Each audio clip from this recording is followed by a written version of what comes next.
Аз съм Снежана Атанасова. Частният случай, който вие вече гледате, е за вездесъщите възможности на БТК Viva.com, който ни преласкава ежедневно с рекламни примамки за лоялно партньорство.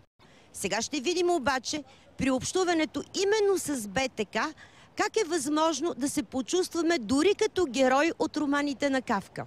В това вече е убедена професор Дренска. Университетски преподавател и изкусен преводач на над 30 книги от португалски и бразилски автори.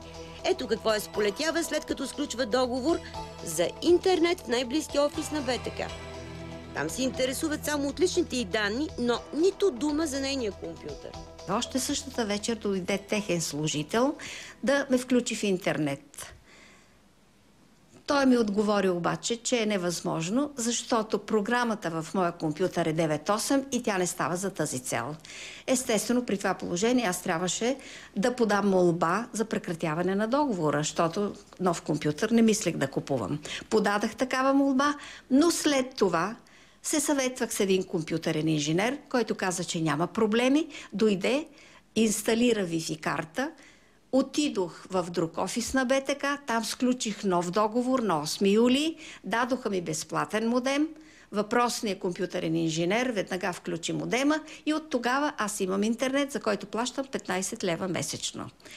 Оказа се обаче, че въпреки, че съм подала молба за прекратяване на договора, той не беше прекратен. И започнаха да ме бомбардират с фактури. Първо една за 23 лева, друга за 43 лева, после за 63 лева и накрая едно стряскащо писмо за 410 лева, така че общата сума възлиза на 500 лева.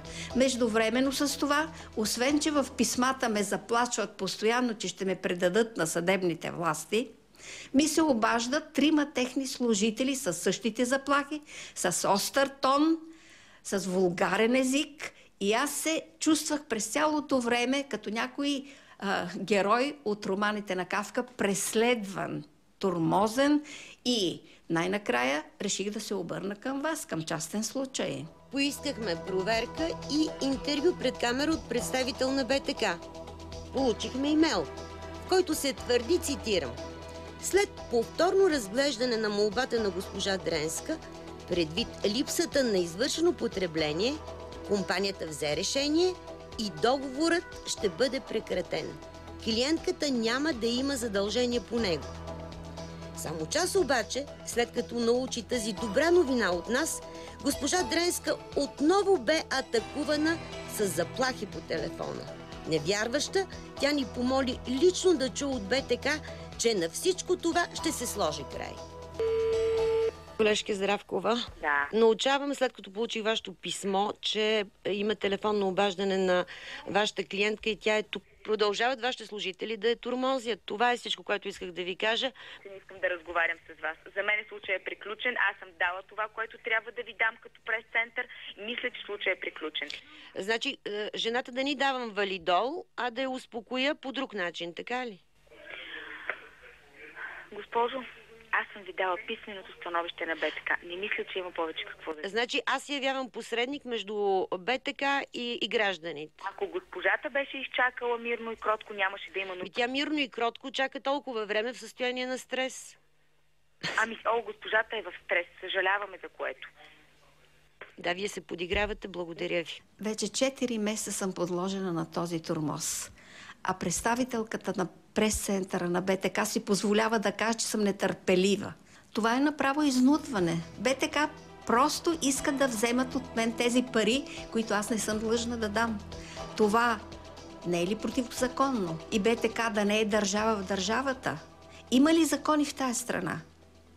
Логично възникват 2 въпроса.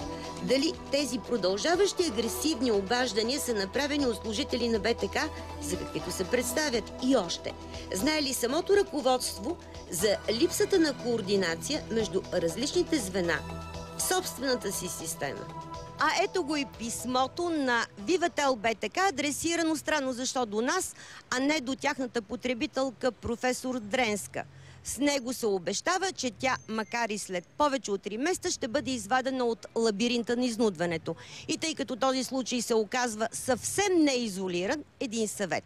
Подавайте своите жалби и до Комисията за защита на потребителите, и до Комисията за регулиране на съобщенията, защото те имат и право на контрол, и право на санкции. Вие гледахте частен случай, аз съм Снежана Атанасова.